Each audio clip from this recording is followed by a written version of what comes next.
하나님의 말씀은 창세기 28장 20절부터 22절까지 세 구절 봉독을 해드리겠습니다.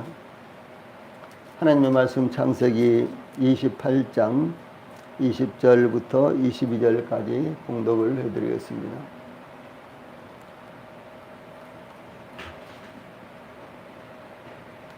하나님의 말씀 창세기 28장 20절부터입니다. 야곱이 서원하여 이르되 하나님이 나와 함께 계셔서 내가 가는 이 길에서 나를 지키시고 먹을 떡과 입을 옷을 주시어 내가 평안히 아버지 집으로 돌아가게 하시오면 여호와께서 나의 하나님이 되실 것이요 내가 기둥으로 세운 이 돌이 하나님의 집이 될 것이요 하나님께서 내게 주신 모든 것에서 10분의 1을 내가 반드시 하나님께 드리겠나이다 하였더라. 아멘.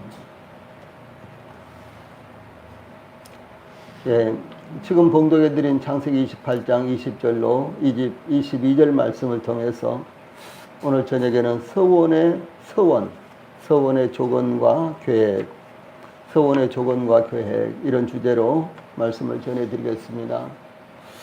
다른 말로 표현한다면 야곱의 서원이라는 이와 같은 주제입니다. 예, 야곱은 자기에게 나타나신 하나님을 기념하기 위해서 배기하였던 돌을 세우고 그 위에 기름을 부어 구별하고 루스라는 그곳 이름을 베델 즉 하나님의 집이다 이렇게 불렀습니다. 인간이 연약하고 부족하고 때로 자기 수단과 방법을 의지하며 살아간다고 할지라도 하나님의 언약을 확고하게 붙잡기만 하면 베델 들판에서 하나님을 만나 축복과 약속을 받을 수 있었던 야곱처럼 하나님의 은총을 경험할 수 있는 놀라운 기회가 온다는 것을 저희들에게 보여주고 있습니다.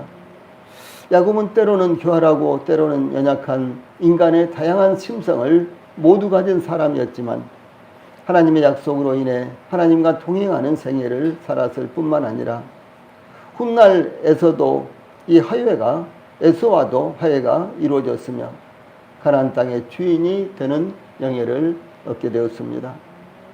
이 시간 우리가 상고하게 될 본문은 야곱이 하나님께서 그 약속하신 것을 이루어 주신다면은 하나님을 어떻게 섬기겠다라고 하는 이 서원하는 이와 같은 내용이 담겨져 있습니다.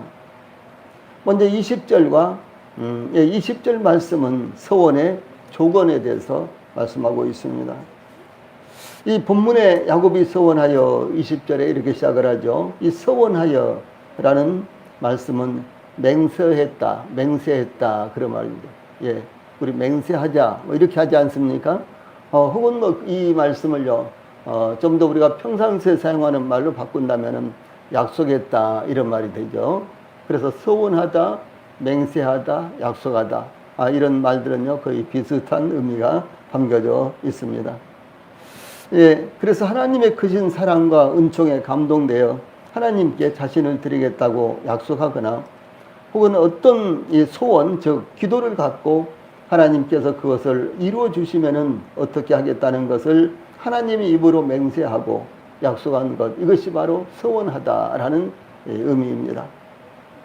예, 또한 그 서원을 실행하기 위해서 맹세하고 제물을 바치며 레위기서 27장에 이런 내용이 나옵니다.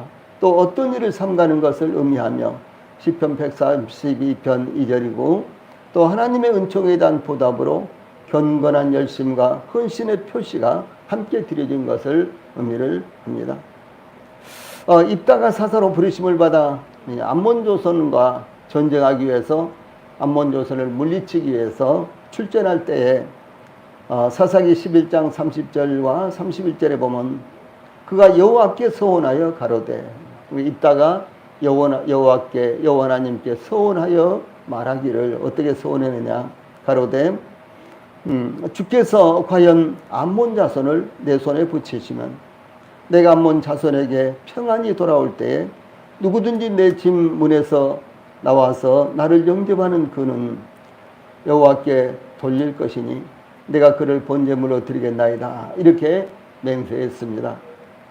또한 아들이 없던 한나는 마음이 괴로워서 하나님께 기도하고 통곡하면서 서원하기를 사무엘상 1장 11절에 보면은 만군의 여호와여, 만일 주의 여종의 고통을 돌보시고 나를 기억하사 주의 여종을 잊지 아니하시고 주의 여종에게 아들을 주시면 내가 그의 평생의 그를 여호와께 드리고 삭도를 그의 머리에 대지 아니하겠나이다 라고 이렇게 기도하는 내용이 나타나고 있습니다.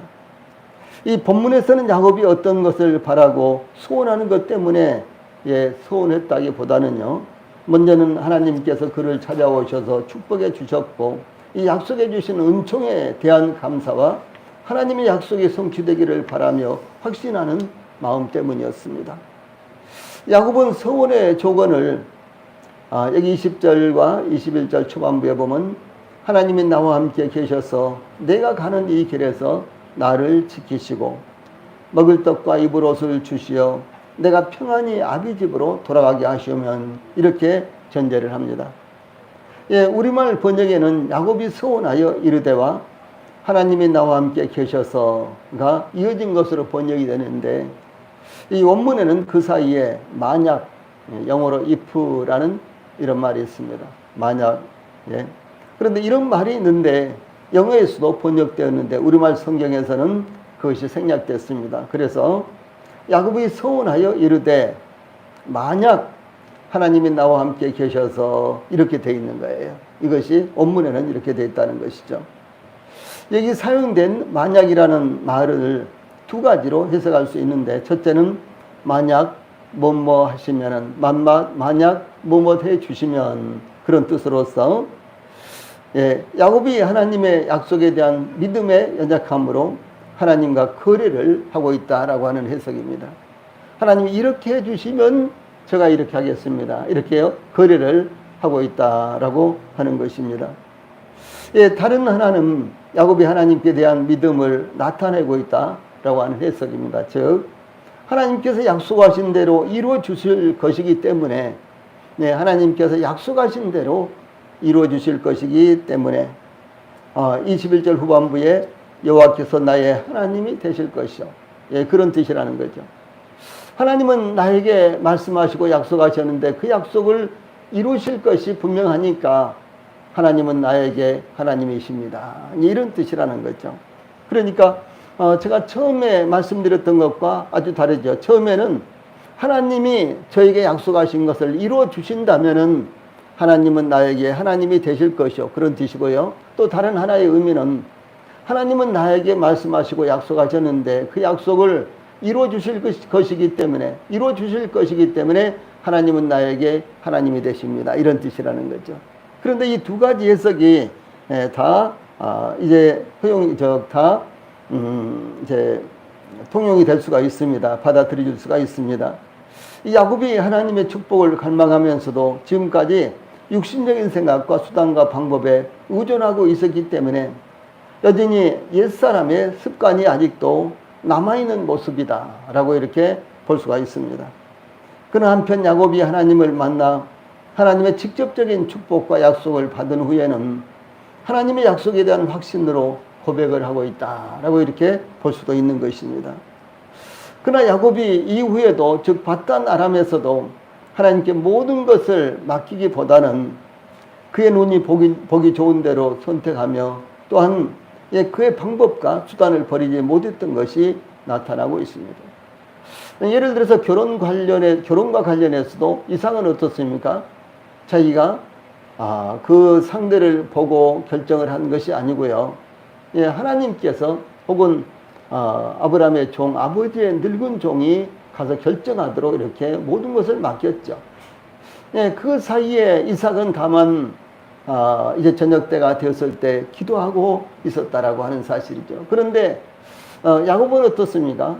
자기가 밧단 아람 애갓집에 가가지고 이제 레아와 라헬이라는 이와 같은 외삼촌의 두 딸이 있는데 그 중에서 라헬이 더 이뻤거든요. 그러니까 라헬을 자기 아내로 삼기 위해서 라헬을 이제 삼촌에게 요구하고 그리고 라헬을 위해서 7년 동안 이제 모순사를 하는 이와 같은 모습을 볼 수가 있죠. 그래서 야곱은 이제 자기의 눈에 보기 좋은 대로 자기가 결정을 하고 이삭은 자기가 직접 결정한 것이 아니라 그 결정을 하나님의 인도하심에 맡겼다라고 하는 사실입니다. 그래서 여기 베델에서의 이 사건이 있은 다음에도 야곱은 여전히 자기가 결정을 하고 자기의 수단과 방법을 통해서 자기가 살려고 발버둥치고 이런 모습이 계속해서 보이고 있다라고 하는 것입니다. 그래서 이 바단 아람에 가서도 하나님께 모든 것을 맡기기보다는 자기가 결정하고 자기가 그것을 이루려고 애를 쓰고 이런 모습이 여기 나타나고 있는 것입니다. 우리 성도들은 어떻습니까? 우리 성도들은 이제 구원을 받고 참 얼마나 좋아했습니까? 그리고 이제 1년, 2년 혹은 10년, 20년이 지나면서 점점 우리 성도들이 자신의 문제를 하나님 앞에 맡기고 믿음으로 의뢰하면서 하나님께서 이루어 주실 것을 기다리고 그리고 이제 그 사이에는 계속해서 하나님 앞에 기도하고 이렇게 살고 있습니까? 아니면은 옛날이나 지금이나 먼저 자신의 생각과 자신의 눈에 보기 좋은 대로 결정을 하고 이제 그 다음에 하나님 앞에 기도하고 혹시 그러고 있는 것이 아닙니까? 예, 믿음의 삶에는 이와 같은 중요한 큰 측면이 두 가지 측면이 있다라고 하는 것입니다. 야곱은 하나님을 믿으면서도 여전히 어떤 상황이 발생하면 먼저 하나님을 의지하고 맡기기보다는 자기의 방법을 따라 일을 처리하려고 시도했던 것이 나타나고 있는 초보적인 신앙에 오랫동안 머물고 있었습니다. 예, 그러므로 야곱의 생애는 항상 고난이 따라왔어요. 이삭의 생애는 어떻습니까?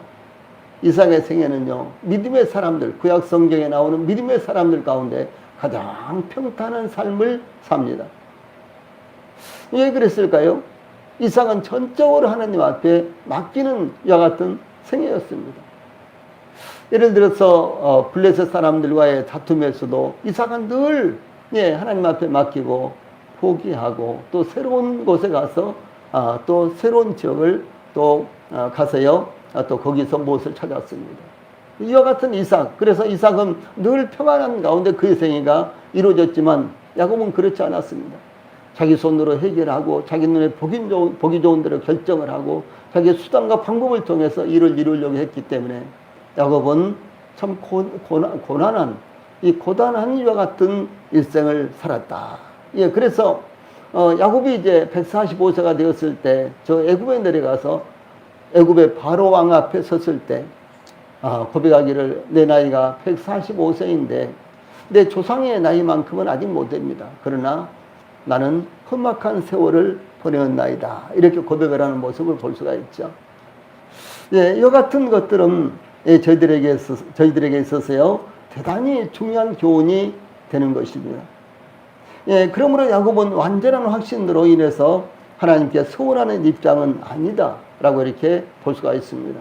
다시 말해서 야곱이 믿음으로 하나님 앞에 서운하기보다는 하나님 앞에 어떤 조건을 내걸고 서운하는 이와 같은 모습이 여기에 나타나고 있다 이렇게 볼 수 있다는 것이죠.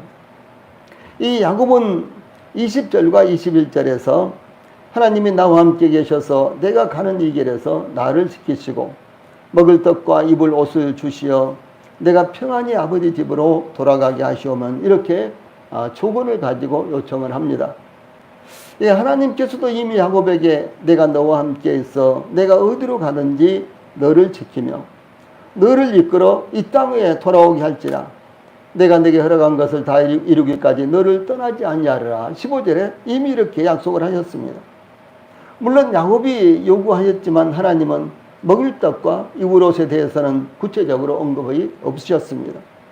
그러나 하나님께서 야곱이 요구한 먹을 떡과 입을 옷에 대해서 구체적으로 언급이 없으셨지만은 15절에 내가 너와 함께 있어 너를 지키며 너를 떠나지 아니하라.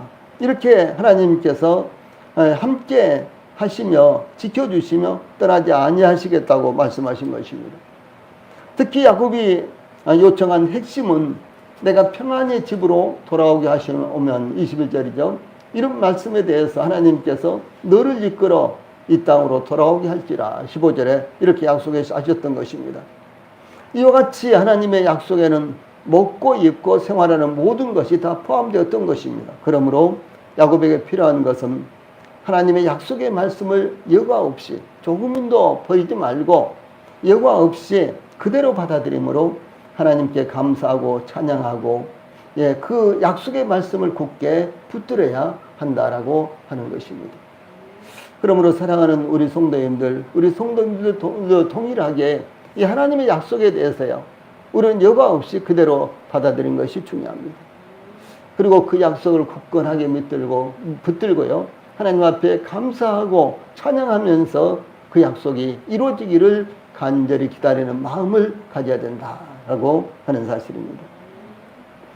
21절에는 하나님에 대한 소원이 담겨져 있습니다. 또한 야곱은 21절에 내가 평안히 아버지 집으로 돌아가게 하시오면 여호와께서 나의 하나님이 되실 것이요 라고 이렇게 말씀드렸는데, 더 중요한 것은 하나님께서 약속하신 것을 그가 원하는 때에 이루어 주시거나 혹은 그 약속을 지키지 않으신다고 할지라도 하나님은 야곱의 하나님이시라는 것을 굳게 붙드는 신앙이 중요하다라고 하는 것입니다. 우리에게 말씀하시고 약속하신 하나님은 우리의 하나님이십니다. 그런데 그 약속이 우리의 원하는 시간에 맞춰 이루어지지 않으며 이루어지는 것이 늦어지기도 하며 그 약속이 이루어지는 것이 불가능하게 보일지라도 하나님은 변함없이 우리의 하나님이시다라고 하는 것입니다. 하나님은 어떤 조건에 따라서 하나님이시거나 혹은 하나님이 아니신 것이 아니라 어떤 상황에서도 하나님은 하나님이십니다. 그 하나님이 곧 우리의 하나님이신 것을 잊지 않아야 된다라고 하는 사실입니다. 그래서 우리의 기도가 응답되고 내가 원하는 대로 하나님께서 무슨 일이 이루어지도록 하시면 하나님은 나의 하나님이시고, 그렇지 않으면은 하나님인지 아닌지 그렇게 하면 안 된다고 하는 사실이죠. 예, 하나님은 변함없이 하나님이시고 영원히 하나님이십니다. 예, 그러므로 하나님께서 이스라엘 백성들을 향하여 반복해서 하나님께서 곧 이스라엘의 하나님이신 것을 말씀하십니다. 출애굽기 6장 7절에는 너희로 내 백성을 삼고 나는 너희 하나님이 되리니 나는 애굽 사람의 무거운 짐 밑에서 너희를 빼어낸 너희 하나님 여호와인 줄 너희가 알지라. 이렇게요.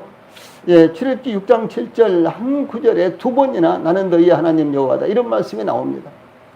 예.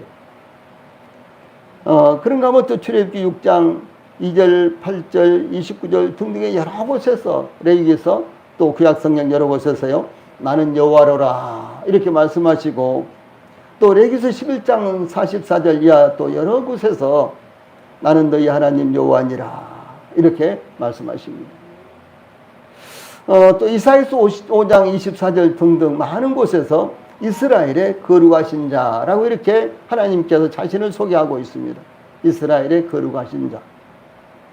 이 여호와라는 호칭은 약속하시고 그 약속을 이루시는 하나님이시라는 호칭입니다. 예, 또한 이스라엘이라는 호칭은 하나님과의 언약 관계에서 하나님께서 선택하신 백성들을 부르는稱호입니다. 그래서 하나님께서 야곱을 만나신 후에 야곱에게 너는 야곱이라고 하지 말고 이스라엘이라고 하라 그렇게 이제 말씀하셨는데, 그것이 바로 이스라엘 민족의 호칭이 되었던 것입니다. 그러므로 이스라엘이라는 이 호칭은 하나님과의 약속 관계에서 붙여진 이와 같은 호칭이다라고 하는 사실입니다. 그래서 하나님께서 하나님과의 언약 관계에서 하나님께서 선택하신 백성들을 부르는 호칭이 바로 이스라엘입니다. 그리고 거룩하신, 예, 이스라엘의 거룩하신 자 그랬죠. 이 거룩하신 이와 같은 말씀은요, 구별되었다는 의미로 하나님께서 이스라엘과 특별한 언약 관계에 있는, 하나님께서 이스라엘을 특별히 선택하셔서 언약 관계를 맺으셨다라고 하는 이와 같은 의미가 있습니다. 예, 그러므로 하나님과 하나님의 백성들 사이에는 언약 관계로 이루어진 관계입니다. 신약시대에 저희들도 동일하게 하나님의 약속의 말씀 안에서 죄사함과 구원의 확신을 우리가 받게 되었죠. 또 하나님의 약속의 말씀을 우리가 지금도 듣고 읽고 혹은 묵상하면서 하나님 앞에 감사하고 때로는 흥분하기도 하고 때로는 소망이 넘치기도 하고 그런 것이 아닙니다. 참 중요한 것입니다. 왜 그럴까요? 이 약속의 말씀이 바로 하나님께서 저희들에게 주신 말씀이며, 그 말씀은 바로 하나님께서 우리의 하나님이 되신다라는 사실이 주제가 되고 있기 때문에 그런 것입니다. 우리가 구원받았다, 우리가 하나님의 백성이다. 그 무엇을 말합니까? 하나님이 우리 하나님이 되셨다, 그런 말이에요. 그것이 얼마나 복스러운 말씀이 되느냐라고 하는 것입니다. 때로는 하나님께서 약속하셨지만 그 약속이 야곱의 당대에 이루어지지 않을 수도 있었습니다. 그 약속은 야곱의 후손들을 통해서 먼 미래에 이루어지는 약속일 수도 있었습니다. 중요한 것은 하나님께서는 약속하시고 그 약속을 반드시 이루시는 하나님이시다라고 하는 것입니다. 우리가 원하는 타이밍에, 우리가 원하는 시간에 이루어지지 않는다고 할지라도 하나님은 약속하셨으면 그 약속을 반드시 이루시는데, 하나님께서 보시기에 가장 적절한 시간, 하나님께서 보시기에 가장 적절한 때에 하나님께서 그 약속을 이루어주신다라고 하는 사실입니다. 민수기 23장 19절에 보면 발람이라는 이제 선지자가 하나님은 사람이 아니시니 거짓말을 하지 않으시고 인생이 아니시니 후회가 없으시도다. 어찌 그 말씀하신 바를 행하지 않으시며 하신 말씀을 실행하지 않으시라. 이렇게 증거했습니다. 참 얼마나 놀라우십니까? 하나님은 저희들과 다르다라고 하는 사실이에요. 저희들은 약속을 하시고 약속을 하고요. 그 약속을 지키고 싶어도 지키지 못할 수 있지 않습니까? 그렇죠? 예, 때로는 상황이 전혀 다르게 변화돼서 지키고 싶어도 지키지 못할 때가 있습니다. 때로는 손해가 볼까 봐서 약속을 일부러 지키지 않고 그래서 거짓말하는 것이 되는 경우도 없지 않아 있는 것입니다. 그러니까 하나님은 그렇지 않다는 거죠. 하나님은 전지전능하신 분이기 때문에 모든 것을 아시고 약속하신 분이세요. 하나님은 이루시지 못하실 것이 하나도 없으신 요 같은 하나님이십니다. 그러므로 하나님은 결코 거짓말을 하시거나 하신 말씀을 이룰 수가 없어서 취소하신다거나 그러지 아니하신다라고 하는 사실입니다. 그러므로 하나님의 약속이 이루어지지 않는다면 그것은 하나님께 문제가 있는 것이 아니라 사람에게 있으며 우리들에게 문제가 있다라는 사실을 우리 성도들이 깊이 깨닫고 있어야 되는 것입니다. 하나님은 도망자 야곱을 아무런 조건을 요구하지 않고 찾아오셨습니다. 하나님은 야곱에게 그 어떤 조건도 요구하지 않으시고 약속하셨습니다. 야곱에게 임한 하나님의 말씀과 약속과 환상은 오직 하나님의 사랑과 은혜였습니다. 야곱에게 무슨 자격이 갖추어져 있었다거나 야곱이 자격을 갖추게 되면 임하게 될 약속이 아니었습니다. 그러므로 야곱은 하나님께서 베푸신 은혜의 수준까지 이루지 못하고 율법적인 조건만을 갖고 하나님을 섬기고자 하나님의 약속을 받고 있었다라고 하는 이와 같은 모습이 되는 것입니다. 마찬가지입니다. 저희들이 무슨 자격이 되어서 하나님께서 저희들을 특별히 선택하셔서 구원하신 것이 아닙니다. 저희들에게 무슨 자격이 되어서 하나님께서 주님의 몸된 교회에서 섬기게 하신 것이 아니라는 사실이죠. 예, 이것이 얼마나 놀라운 것입니다.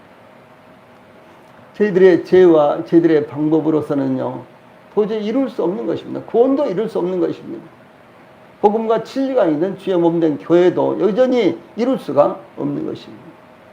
네. 제가 구원받기 전에는 이와 같이 구원의 복음도 몰랐을 뿐만 아니라 이렇게 특별히 말씀을 증거하고 말씀에 의해서 이루어진 교회가요 있는 줄도 몰랐습니다. 교회 그러면 다 거룩하게 생각이 들었고 교회 그러면 얼마나 그때 모든 교회가요 다 강력스럽게 생각되는지 몰라요. 그런데 구원을 받고 보니까 전혀 그렇지 않더라는 것이죠. 그래서 항상 생각하는 것이 그다입니까? 만약 구원받지 못했다면, 만약 이 복음을 깨닫지 못했다면 지금쯤 어떻게 하고 있을까? 그런 생각을 수도 없이 해보지 않습니까? 그러므로 하나님 앞에 너무너무 감사하고 너무너무 참으로 놀라운 것입니다. 그래서 야곱에게 임한 이와 같은 하나님의 사랑과 은혜, 하나님께서 특별히 야곱을 찾아오신 것은 야곱이 어떤 조건을 갖추고 있었기 때문에 특별히 야곱을 찾아온 것이 아니라 그것은 순수한 하나님의 사랑과 은혜였습니다. 그래서 저희들을 구원하시고 저희들에게 약속하시고 말씀하신 것도 동일하게 저희들이 어떤 가치, 어떤 그런 자격을 가지고 있기 때문이 아니라 하나님의 순수한 사랑과 은혜다라고 하는 사실이 얼마나 놀라운 것입니다. 여기 21절에 보면 야곱은 평안히 돌아오게 하시면 그랬죠. 평안히라는 단어를 씁니다. 평안히. 이제 이 말씀을 사용하여 야곱은 율법적인 의식으로 하나님의 약속과 은총에 다가가기를 원하고 있는 것입니다. 그는 여전히 두려움 가운데 쌓여 있었기 때문입니다. 우리도 야곱과 같은 생각과 자세를 가지고 하나님을 섬기며 하나님께 다가가는 경우가 많이 있습니다. 하나님 이렇게 해주시면 이렇게 하겠습니다. 예, 하나님 이렇게 해주시면 이렇게 하겠습니다. 그런 경우가 얼마나 많으냐는 거죠. 이것은 하나님의 은혜를 저희들이 받은 자들로서요, 하나님의 은혜로 하나님 앞에 접근하는 것이 아니라 하나님의 은혜를 받은 저희들이 어떤 율법적인 조건을 가지고 하나님 앞에 접근하는 것이 되는 거예요. 이건 옳은 것이 아닙니다. 이것은 하나님 앞에서 우리가 하나님을 섬기는 자세가 아닌 것입니다. 그건 적절한 자세가 아니다라고 하는 것입니다. 예, 하나님의 선하심 안에 안식하며 그의 값없는 은혜를 향유하는 대신 우리는 야곱처럼 하나님께서 이런저런 조건을 하나님에게 이런저런 조건을 제시하며 거래를 시도할 때가 들어있다라고 하는 것입니다. 그러나 하나님께서 베푸신 은혜와 사랑, 하나님의 약속을 무조건적으로 받아들여 감사하며 찬양하며 그리고 그것을 기다리는 자세가 우리들에게 참 필요한 것입니다. 하나님께서는 아브라함과 이삭과 야곱에게 약속하신 대로 가나안 땅을 이스라엘에게 주셨습니다.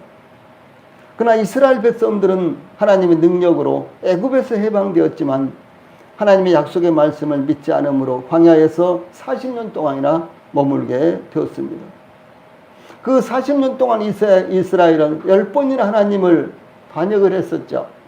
민수기 14장 22절에 나옵니다.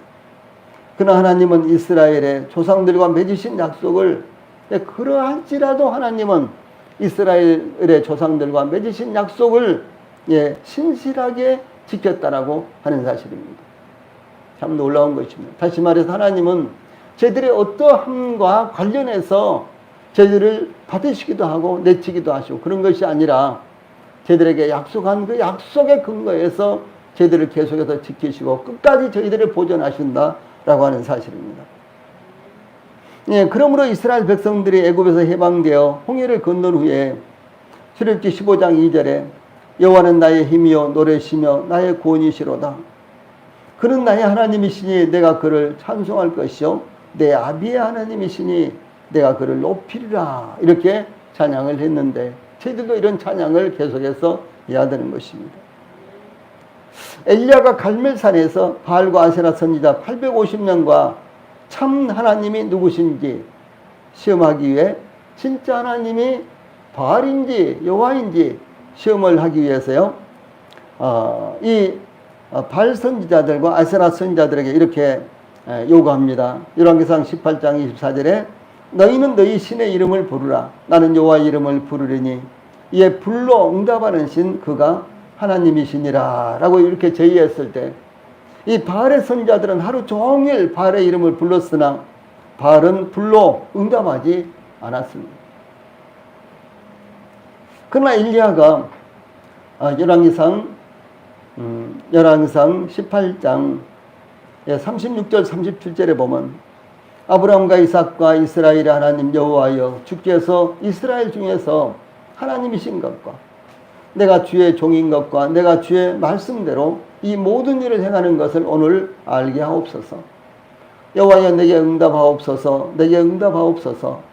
이 백성에게 주 여호와는 하나님이신 것과 주는 그들의 마음을 돌이키심을 알게 하옵소서라고 이렇게 부르짖었을 때 여호와의 불이 내려와서 번제물과 나무와 돌과 흙을 태우고 도랑에 물까지 태워버리자 이스라엘 백성들은 이렇게 외칩니다. 모든 백성이 보고 엎드려 말하되 여호와 그는 하나님이시로다. 여호와 그는 하나님이시로다. 이렇게 외쳤습니다. 저희들 모습이 아닙니까? 예, 그렇지 않더라도 하나님은 하나님이시다고 하는 것이죠. 예, 그렇지 않더라도 하나님은 하나님이십니다. 예, 어떤 상황 가운데서도 하나님은 변함없이 하나님이신 것입니다. 그런데 이스라엘 백성들이 얼마나 간사스럽고 얼마나 연약하고 그런 것입니다. 그런 이제 징조가 나타났을 때 비로소, 증거가 나타났을 때 비로소 그들의 하나님을, 그들이 섬기고 있는 하나님이신데도 불구하고 여호와 하나님만이 하나님이다 라고 이렇게 외치는 이와 같은 모습이 나타나고 있다는 것이죠. 그러므로 다윗은 시편 18편 2절에서 여호와는 나의 반석이시오, 나의 요새시오, 나를 건지시는 자시오, 나의 하나님이시오, 나의 피할 바이시오, 나의 방패시오, 나의 구원의 뿌리시오, 나의 산성이시로다. 이렇게 고백합니다. 다윗은 무려 약 10여 년 동안이나 사울을 피해서 도망을 쳤죠. 도망 다녔죠. 또 그의 아들 압살롬을 피해서 죽기 살기로 저 요단강을 건너서 마하나임까지 도망을 갔습니다. 이런 상황들이 계속 반복적으로 일어나는데도 불구하고 다윗은 여호와 하나님만이 나의 유일한 하나님이다라고 이렇게 선언하며 노래를 부르는 것입니다. 하나님은 우리의 기준으로 어떤 조건을 충족시키지 않았을지라도 하나님이신 것은 변함없습니다. 즉 우리의 기준에 따라 하나님이시기도 하고 그렇지 않기도 하는 것이 아니라는 것입니다. 다니엘의 세 친구는 왕의 신상 앞에 절하지 않으면 맹렬히 타는 풀무불에 던져 넣겠다는 이 조서에도 불구하고 느부갓네살 왕을 향하여 다니엘서 3장 16절로 18절에 보면 느부갓네살이여 우리가 이 일에 대하여 왕에게 대답할 필요가 없나이다. 왕이여 우리가 섬기는 하나님이 계시다면 우리를 맹렬히 타는 풀무불 가운데서 능히 건져내시겠고 왕의 손에서도 건져내시리이다. 그렇게 하지 아니하실지라도 왕이여 우리가 왕의 신들을 섬기지도 아니하고 왕이 세우신 금슨 신상에게 절하지도 아니할 줄을 아옵소서라고 담대하게 대답을 했습니다. 그래서 다니엘의 세 친구는 결국은 체포가 되었고 꽁꽁 묶여져서 평상시보다 7배나 더 뜨겁게 불타고 있는 풀무불 속에 집어던져졌습니다. 그 순간까지도, 던져지는 그 순간까지도 하나님께서 이들에게 나타나시지 않았어요. 말씀하지 않으셨습니다. 그래서 이 다니엘의 세 친구는 이런 상황을 예상하고 그렇게 하지 아니하실지라도 하나님께서 능히 느부갓네살 왕의 손에서 우리를 구원해 주실 것입니다. 그런데 그렇게 하지 아니하실지라도 하나님은 여전히 우리의 하나님이십니다 라고 이렇게 선언을 했다는 것이죠. 이것이 우리의 신앙이 되어야 되는 거예요. 대단히 중요한 이와 같은 것입니다. 그래서 하나님께서 그들을 구원하시겠지만 그리 아니하실지라도 절하지 않겠다. 하나님 아닌 우상에게는 절하지 않겠다라는 것입니다. 하나님께서 그들을 구원해 주시든지 그렇지 않든지 그들의 하나님은 변할 수가 없다라고 하는 고백입니다. 그러므로 우리 성도들은 어떤 경우든지 하나님을 굳게 붙들어야 된다라고 하는 것입니다. 하나님은 언제나 하나님이십니다. 심지어 우리가 살아도 하나님이시며 우리가 죽어도 하나님은 언제나 하나님이신 것입니다. 다음에 22절에서는 하나님을 섬기는 것에 대한 소원을 합니다. 야곱은 내가 기둥으로 세운 이 돌이 하나님의 집이 될 것이요 하나님께서 내게 주신 모든 것에서 10분의 1을 내가 반드시 하나님께 드리겠나이다 라고 소원을 했습니다. 내가 기둥으로 세운 이 돌이 하나님의 집이 될 것이요, 이 말씀은 그가 배기하였던 돌을 세우고 그 위에 기름을 부었는데 이곳에 하나님을 섬기기 위해 제단을 쌓겠다라고 이렇게 소원한 것입니다. 건물로 이 성전을 짓는 것처럼 여기에 하나님을 섬길 수 있는 제단을 쌓겠습니다 라고 이렇게 야곱이 소원한 것입니다. 야곱이 이제 바단 아람으로 가서 20년 동안 머물다가요 가나안 땅에 돌아왔는데 그의 딸 디나의 사건으로 시몬과 레이가 세겜 족속들을 다 죽여버리죠. 그리고 나머지 아들들이 세겜으로 몰려가서 세겜성을 완전히 약탈을 합니다. 그 결과 야곱은 아주 큰 위기에 생존이 달려있는 이와 같은 위기에 봉착하게 되었습니다. 그래서 야곱은 그 아들들에게 너희가 이 땅 백성들에게 우리의 냄새가 나게 했다라고 하면서요 책망을 합니다. 그 무엇을 말하는 거는 바로 그 일로 말미암아 야곱 족속이 생존의 갈림길에 있게 되었다라고 아주 엄청난 위기에 봉착하고 있었을 때였습니다. 그때 하나님께서 야곱에게 나타나셔서 창세기 35장 1절에 보면 베델로 올라가서 거기 거주하며 내가 내 형 에서의 낯을 피하여 도망하던 때에 내게 나타났던 하나님께 거기서 제단을 쌓아라. 예, 이렇게 말씀하시죠. 그때 내가 베델에서 나에게 제단을 쌓겠다고 이 돌이 성전이 되게 하겠다고 약속했지 않느냐, 서운했지 않느냐. 그러므로 그것을 가서 지키라. 이렇게 말씀을 하십니다. 그래서 하나님께서 이와 같은 사건을 통해서 말씀하시기 전까지는 야곱이 서운한 것을, 하나님께 서운한 것을요 잊어버리고 있었던 것으로 보입니다. 그러나 하나님의 강권적인 인도하심을 따라서 베델로 올라가 제단을 쌓고 그 위에 전제물과 기름을 붓고 베델이라 베델이라 이렇게 불렀는데 창세기 35장 14절 15절에 나타나는 말씀입니다. 서원을 하고 그 서원을 지키지 않았을 때 야곱은 엄청난 시련에 봉착하게 되었습니다. 그런데 하나님께서 은혜롭게도 야곱을 깨우쳐 주시고 그 소원을 이루게 하신 모습을 볼 수가 있는 것입니다. 22절 전반부에 내가 기둥으로 세운 이 돌이 하나님의 집이 될 것이요 라는 말씀에서 내가 세운 이 돌이 그랬죠. 이 돌은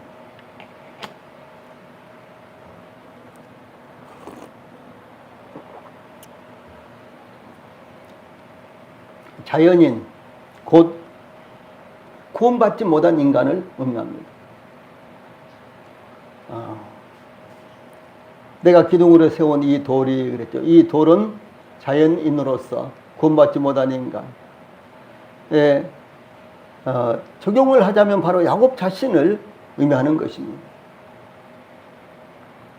그런데 돌 기둥은 세워진 돌로서 하나님께서 선택하신 것, 즉 하나님께서 받아주신 것을 의미하며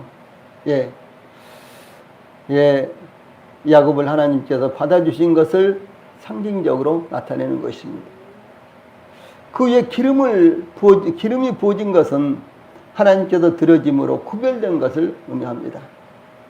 그러므로 야곱이 돌기둥을 세운 것은 방황하는 삶을 끝내고 오직 하나님 앞에서 믿음으로 살아갈 것을 선언하는 것이며 남은 생애를 하나님만을 의지하며 하나님의 뜻에 따라 순종하는 삶을 살겠다고 고백한 것을 의미하는 것입니다. 이스라엘 백성들은 광야 생활 40년 동안 불기둥, 구름기둥의 인도를 받았습니다. 이스라엘이 날씨가 좋으니 오늘 출발하자, 앞으로 나아가자 이렇게 결정한 것이 아니었습니다. 모세나 여호수아가 전진합시다 라고 명령을 내림으로 행군을 시작한 것도 아니었습니다. 출애굽기 40장 36절 37절에 보면 구름이 성막 위에서 떠오를 때에는 이스라엘 자손이 그 모든 행진하는 길에 앞으로 나갔고 성막에 머물러 있던 구름이 앞으로 쭉 떠올라서 나아가면요 그때 이스라엘 백성들은 텐트를 접고 행진을 시작을 했어요. 그리고 구름이 떠오르지 않을 때에는 떠오르는 날까지 나가지 아니하였으며 이렇게 증가하고 있습니다. 근데 구름이 성막 위에 머물러 있으면 이스라엘 백성들은 그냥 거기서 계속해서 기다리고 있어야 되는 거예요. 머물러 있어야 되는 것이었습니다. 그것이 하나님께서 광야에서 이스라엘을 인도하는 방법이었습니다.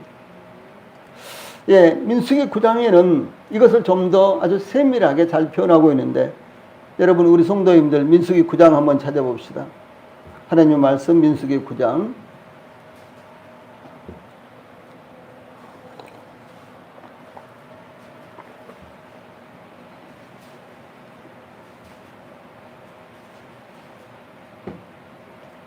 예, 민수기 9장 17절부터 23절까지 긴 말씀을 제가 읽어드리겠습니다.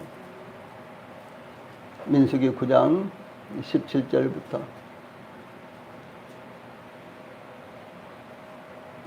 예, 제가 읽어드리겠습니다.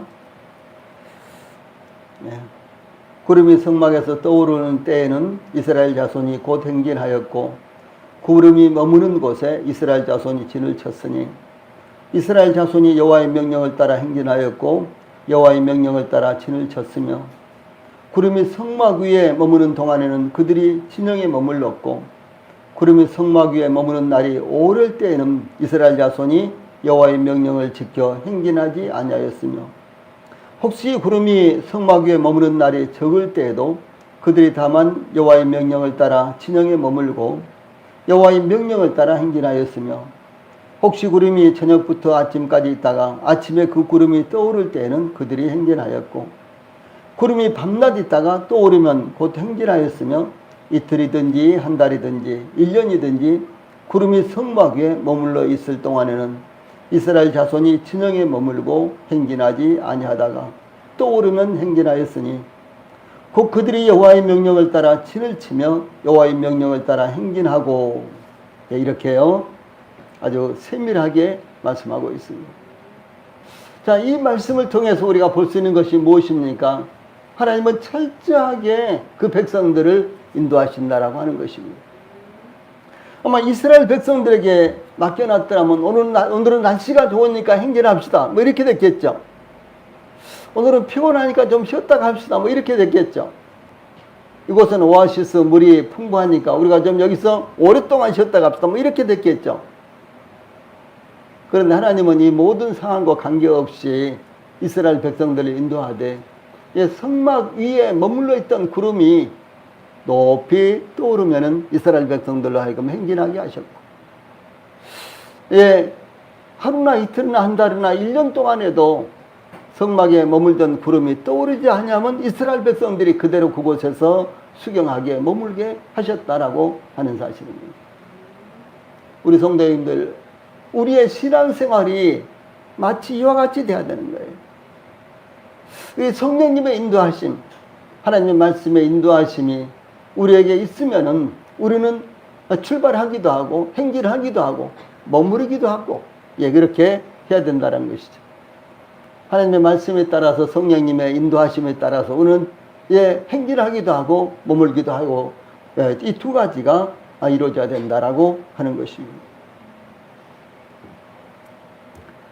또한 여기 돌기둥은 이 세상에 임하셔서 믿음의 기초를 세우신 반석이신 주 예수님을 상징하는 것입니다. 22절 전반부에 내가 기둥으로 세운 이 돌이 하나님의 집이 될 것이요 라고 고백한 것은 믿음의 반석 위에 하나님의 교회가 세워질 것을 의미하는 것입니다. 주 예수님께서 베드로에게 마태복음 16장 18절에 너는 베드로라 내가 이 반석 위에 내 교회를 세우리니 음부의 권세가 이기지 못하리라 이렇게 말씀하신 것은 베드로 자신이 아니라 베드로가 고백한 믿음의 반석인 주 예수님을 의미한 것입니다. 교회는 인간의 지식이나 지혜와 수단과 헌신이 아니라 믿음의 기둥인 반석 위에 세워지는 것입니다. 그러므로 야곱이 여기 22장 전반부에 내가 기둥으로 세운 이 돌이 하나님의 집이 될 것이요 라고 고백한 것은 예언이요 모든 시대에 하나님의 사람들에게 주신 우리 성도들에게 주신 교회를 세우라 라고 하는 이와 같은 사명인 것입니다. 야곱은 더 나아가서 하나님께서 내게 주신 모든 것에서 10분의 1을 내가 반드시 하나님께 드리겠나이다 이렇게 소원을 합니다. 야곱의 11조에 대한 소원, 이것은요 야곱의 11조에 대한 하나님 앞의 약속, 이것은 강요함으로나 억지로 하게 된 것이 아니라 하나님의 은혜에 대한 감사하는 마음으로부터 우러나온 것이었습니다. 여기 누군가가 야곱에게 11조를 해라 라고 이렇게 말하지 않았어요. 그렇죠? 하나님도 강요하지 않았습니다. 야곱이 10분의 1을 내가 반드시 하나님께 드리겠습니다 이렇게 소원을 했는데 이것은 하나님께서 강요한다거나 누군가가 또 옆에서 강요한다거나 그래서 한 것이 아니라 야곱이 스스로 감사함과 자원함으로 하나님 앞에 이렇게 드렸다라고 하는 것이죠. 그래서 하나님께 드리는 것은 언제든지 어떤 경우든지 감사함과 자원함으로 이루어졌을 때 하나님께 영광이 되는 것이라는 것을 가르치고 있는 것입니다.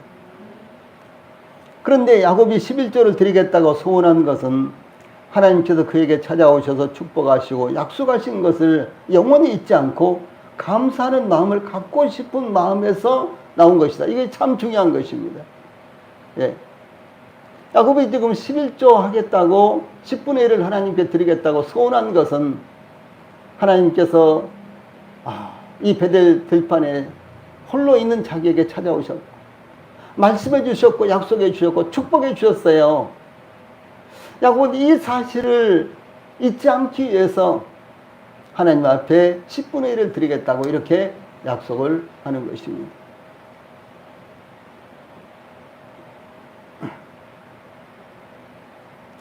때로는 하나님의 은혜를 잊어버리거나 먼저 자신을 챙기게 될 때가 얼마나 자주 있습니까? 그러나 하나님께 죄송하지만 하나님 이 달에는 너무 부족해서 못 드리겠어요. 네, 그럴 때가 얼마나 많이 있습니까? 예. 그래서 때로는 하나님의 은혜를 잊어버리거나 먼저 우리 자신의 사정을 먼저 살피는 경우가 얼마나 많이 있느냐라고 하는 것입니다. 그러나 하나님께 드렸던 소원을 기억하고 하나님께 먼저 드리게 되기 때문에 이와 같은 약속은 대단히 유익한 것입니다. 그러므로 우리도 계획을 세우고 먼저 마음에 결정하고 하나님께 드리는 것을 등한히 하지 않게 되기를 바랍니다. 이것이 성경적이고 이것이 고린도전서나 고린도후서에도 동일하게 나타나는 연보에 관계된 이와 같은 말씀입니다. 이와 같이 야곱의 소원은 야곱이 하나님께서 축복하시고 약속하신 것에 대한 감동으로 나온 것이었으며 그것을 잊지 않고 감사하고 기억하기 위한 것이었습니다. 저희들도 하나님께서 저희들에게 나타나시고 구원하신 것을 잊지 않고 기념하고 섬기는 자들이 되어야 될 것입니다. 이것은 율법이 아니라 순수하게 마음에서 우러나온 감동과 감사로 말미암은 것이며 성령님의 인도하심을 따라서 이루어진 것이라는 사실을 우리 성도님들이 기억하시기 바랍니다. 예, 기도하시고 마치겠습니다.